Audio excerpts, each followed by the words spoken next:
हाँ, और देखो आगे का, और अब हम लोग के पास आता है अगला पॉइंट आता है प्रिंसिपल एक्सिस। प्रिंसिपल एक्सिस क्या होता है?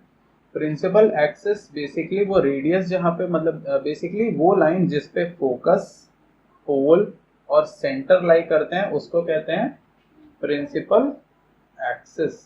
ठीक है, ये सिंपल है। बेसिक इसको ये भी तुम कह सकते हो कि रेडियस होता है, लेकिन जो रिफ्लेक्टिव रेडियस, देखो रेडियस ये भी रेडियस है, ये भी रेडियस है, ये भी रेडियस है, ये भी रेडियस है, सब रेडियस है, लेकिन जिस पे ये तीनों लाई कर रहे हैं तुम्हारे उसके, वो क्या है? Principal axis. तो रेडियस और प्रिंसिपल एक्सिस में वैसे इतना सा अंतर है। ठीक है, अगर तुम ये पार्ट ले लोगे तो फिर यहाँ पे प्रिंसिपल एक्सिस हो जाएगा।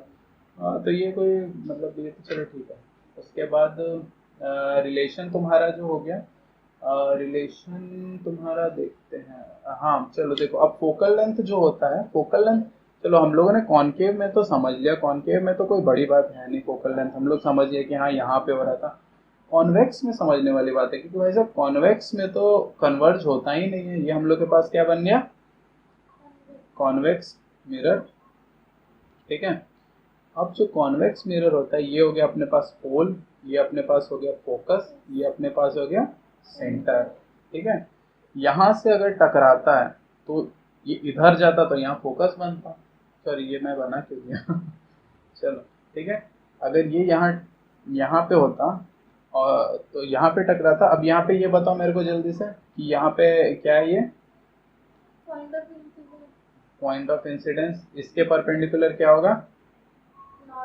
नॉर्मल। तो ये क्या जाएगा? इधर। ठीक है, अब ये दूसरा है। ठीक है, इसके यहाँ पे क्या होगा? Point of incidence. यहाँ से क्या होगा?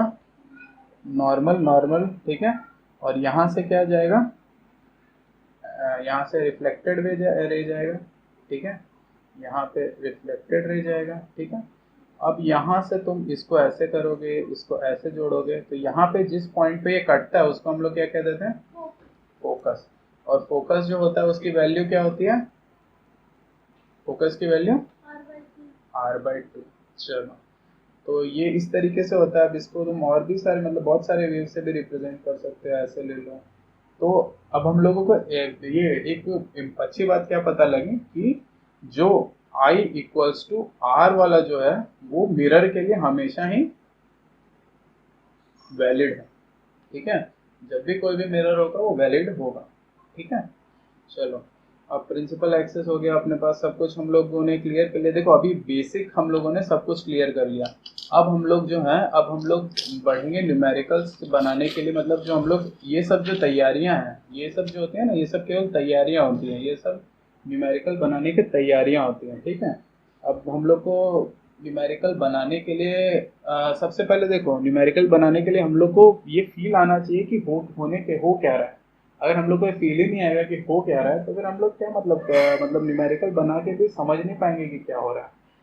तो फील आने के लिए हम लोग के पास ये है कि तुम देखो, जैसे सबसे पहले अगर कोई कन्वर्जिंग लेंस है, तो कन्वर्जिंग लेंस जो होता है वो किसको कहते हैं हम लोग? कॉनकेव। ठीक है, कॉनकेव मैं लेंस बोल दिया, सॉरी, कन्वर्जिंग मिरर जो होता है, कन्वर्जिंग मिरर कहते हैं हम लोग कॉनकेव मिरर को। ठीक है, मैं इतनी देर से लेंस बोल रहा हूँ क्या? मिरर ही बोल रहा हूँ ना। चलो ठीक है, तो ये कॉनकेव मिरर हो गया। अब देखो, जब भी हम लोग को जनरली हम लोगों को क्या करना होता है, मान लो ये पॉइंट है। ठीक है, हम लोग को इस पॉइंट का क्या निकालना है? हम लोग को इस पॉइंट का क्या निकालना है? हम लोग को इस पॉइंट का निकालना है एक, हम लोग को इस पॉइंट का इमेज निकालना है। ये है हम लोग के पास ए ऑब्जेक्ट, और हम लोग को इसका निकालना है इमेज। तो फिर हम लोग यहाँ से देखें कि भैया ऐसे ऐसे ऐसे ऐसे, ये यहाँ से लाइट ऐसे चली, यहाँ पहुँची, और उसके बाद हम लोग को पता है कि जब भी उससे टकराती है तो कहाँ से होके जाती है? फोकस से। तो हम लोगों ने कहा कि चलो भैया यहाँ फोकस से निकल ली, यहाँ से फोकस से निकल के यहाँ चली गई। ठीक है, अब हम लोगों ने कहा कि यार देखो, ये तो ठीक है, फोकस से तो निकल गई, लेकिन अब हम लोग को कोई ऐसे पॉइंट से निकालना है जहाँ से हम लोग जानते हो कि हाँ हम लोग का कैलकुलेशन सही आने वाला है। क्योंकि अगर हम लोग यहाँ से निकाल देंगे तो हम यहाँ पे हम लोग को नॉर्मल नहीं पता है, कुछ पता है नहीं हम लोग कैसे, लेकिन हम लोग को एक जगह का नॉर्मल पता ही है ना। तो यहाँ से हम लोग निकालेंगे और उसके बाद इसको मिला देंगे यहाँ पे और ये पहुंच जाएगा यहाँ पे, मान लो कहीं कट कर गया, ठीक है।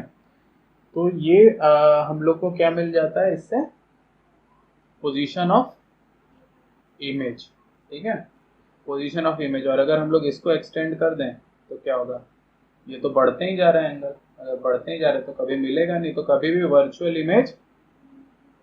वर्चुअल इमेज किस तरह बनता है, पॉजिटिव की नेगेटिव, पॉजिटिव साइड में, ठीक है। ये हो गया पॉजिटिव साइड, ये हो गया नेगेटिव साइड, ठीक है। नेगेटिव साइड में क्या बनता है, रियल इमेज बनता है। चलो और क्या, अब हम लोगों के पास ये हो गया। अब देखो हम लोगों को जो है रूल्स, कुछ रूल्स, अब देखो क्या होता है कि हम लोग ये एक रूल तो हम लोग को पता लगे, तो रूल 1 यहाँ पे, चलो हम लोग साइड में रूल भी लिखते जाते हैं। पहला रूल तो ये है कि कभी भी इन्फिनिटी से या फिर पैरेलल पैरेलल टू क्या, प्रिंसिपल एक्सिस जब भी आएगा तो फिर जो रे होगा वो रिफ्लेक्ट होके किसके रिफ्लेक्ट होके कहाँ से जाएगी, फोकस से जाएगी, ठीक है। ये हो गया हम लोग का पहला रूल, हम लोगों ने ये मतलब ये बना के बता भी दिया। चलो ठीक है, दूसरा रूल क्या हो गया, दूसरा रूल देखो क्या बताया हुआ है। हाँ, अगर कोई भी रूल 2 जो है, रूल 2 है, अगर कोई भी जैसे मान लो कोई भी अपना ये क्या है, मिरर है, जब भी सेंटर ऑफ किसके थ्रू जाएगा, सेंटर ऑफ कर्वेचर, ये है सेंटर ऑफ कर्वेचर के थ्रू जाएगा तो ये वापस उसी से आ जाएगा। अब इसका रीजन क्या है, सोचने वाली बात है ना, इसका क्या रीजन है। अब देखो मैंने तुमको बताया कि यहाँ से यहाँ तक जो होती है प्रिंसिपल एक्सिस होती है, और यहाँ और यही क्या होती है, रेडियस भी होती है, ठीक है। तो अगर यहाँ से यहाँ जा रहा है तो फिर ये भी यही मतलब ये रेडियस भी होगा, है ना। और जब भी हम लोग जानते हैं कि कभी भी जो सर्कल होता है उसके जो सर्कल के हम लोग जब पैरेलल कोई लाइन खींचते हैं सेंटर तक जाती है तो वो क्या होती है, सॉरी सर्कल के जब हम लोग परपेंडिकुलर कोई लाइन खींचते हैं और वो सेंटर तक जाती है तो क्या होती है, तो अगर ये रेडियस है तो ये परपेंडिकुलर लाइन भी है, तो फिर कहाँ से कहाँ आएगी, यहाँ से जाके उसी में आ जाएगी। क्योंकि जब भी हम लोग प्लेन मिरर में परपेंडिकुलर मारते थे लाइन तो वापस क्या आता था, वापस आ जाता था उसी पाथ पे। क्यों, क्योंकि इंसिडेंस का एंगल क्या होता था, 0 होता था और I इक्वल्स टू R हो जाता है। तो इसलिए ये हो गया। तो रूल 2 समझ आ गया, पहले पता था। चलो रूल 2 का एक्सप्लेनेशन हम लोग को समझ आ गया। रूल 2 क्या था, व्हेन रे पास थ्रू सी तो क्या, इट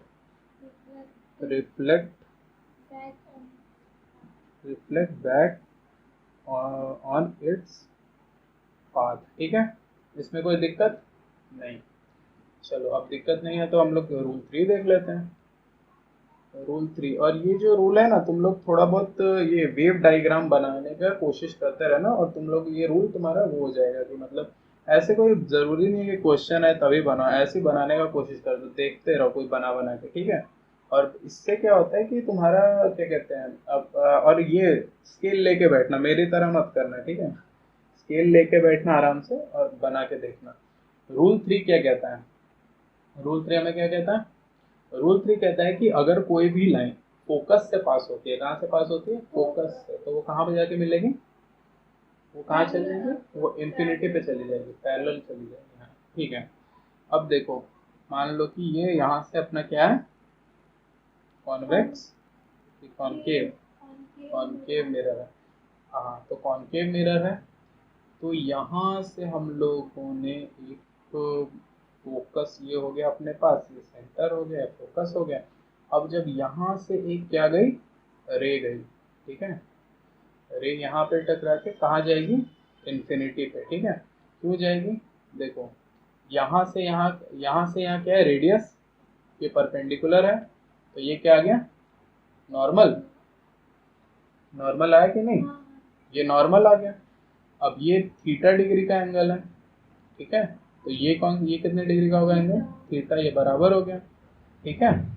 अब देखो तुम्हारा जो क्या कहते हैं, अब अपने पास मतलब कि ये तो खैर तुमको एक तरीके से याद ही करना पड़ जाएगा। बेसिकली क्या है देखो, याद नहीं भी करोगे तो ये बेसिकली क्या है, ये जो रूल 3 है वो ऑपोजिट ऑफ रूल ए है कि नहीं? रूल 1 है कि नहीं? अगर इन्फिनिटी से आ रहा है तो एफ से होके जाएगा, और एफ से आ रहा है तो इन्फिनिटी को जाएगा, ठीक है। ये 1 का एकदम ऑपोजिट है, ठीक है। अब इसको तुम इसी तरीके से मतलब इस तरीके से समझ सकते हो जिस तरीके से उस वक्त समझाया गया था, ठीक है। तो मतलब ये क्या कहते हैं, पैरेलल जा रही है, तो फिर मतलब कि कहने का ये मतलब है कि जब फोकस डिफाइन ही इस चीज से हुआ है कि पैरेलल आती है तो फोकस से जाती है, तो इसका ऑपोजिट भी सही होगा, है ना। चलो ठीक है, तो हम लोग का तीसरा रूल क्या हो गया? फोकस से जाती है तो वो फोकस से जाती है तो फोकस, हाँ, पैरेलल टू प्रिंसिपल एक्सेस हो जाती है, ठीक है, एक्सेस हो जाती है, ठीक है। ये अपने पास हो गए, अभी 3 रूल हो गए, और हम लोगों को कितने रूल पढ़ने हैं? 4 रूल, ठीक है, 4 ही रूल है बस। 4 रूल से तुम्हारे सारे क्वेश्चन लग जाएंगे। 4 रूल में मेरे को लगता है चौथा तो मैंने बता ही दिया था, पहले वाला, पहले एक जगह बताया मैंने चौथा स्टेप। नहीं, चौथा मैंने, रुको, एक जगह और बताया। अच्छा चलो छोड़ो, चौथा फिर बताएंगे, क्या दिक्कत है, बताने में कोई दिक्कत नहीं, समझे। रूल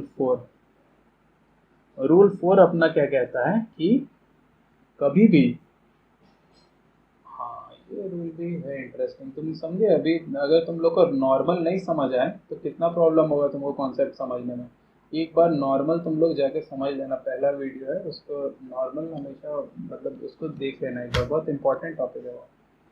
हाँ, अब देखो ये नॉर्मल जो है ये क्या है अपने पास? रेडियस, ये तो रेडियस ही है, प्रिंसिपल एक्सेस ही रेडियस है, तो फिर नॉर्मल, ये नॉर्मल भी हो जाएगा, बिल्कुल हो जाएगा नॉर्मल। मान लो कि यहाँ से लाइट रे आती है, ठीक है, नॉर्मल भी हो गया। अब यहाँ से कोई एंगल बनाता है क्या? थीटा, तो रिफ्लेक्ट होके क्या आती है? थीटा। चलो, तो ये हम लोग को इसमें तो कोई बड़ी बात है नहीं, ये तो वही वाली मतलब बात हो गई, है ना।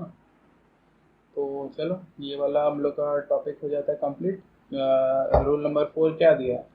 A ray of light which is incident on the pole concave mirror is reflected back making the same angle, ठीक है। हाँ, तो मतलब कि ये है जब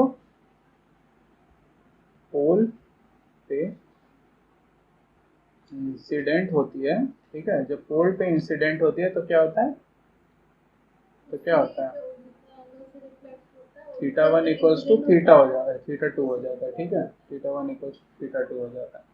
चलो, अब ये सिंपल सा हम लोग को, हाँ तो इक्वल हो जाएगा तो लिख देना, थीटा 1 बराबर हो जाएगा, लिखना ऐसे तो तुम कभी ए इक्वल्स टू बी लिख नहीं पाएगी, ए इक्वल्स टू ए लिखते रहेगा, और थोड़ी बात हो। चलो, अब क्या हो गया अपना, तो इतने जितने रूल है ना, इन्हीं सब रूल पे सारे क्वेश्चंस, तुम्हारे क्वेश्चंस तो नहीं, अभी रे डायग्राम जितने होंगे ना, सारे रे डायग्राम इन क्वेश्चंस पे बन जाएंगे, ठीक है। कोई भी रे डायग्राम तुम्हारा नहीं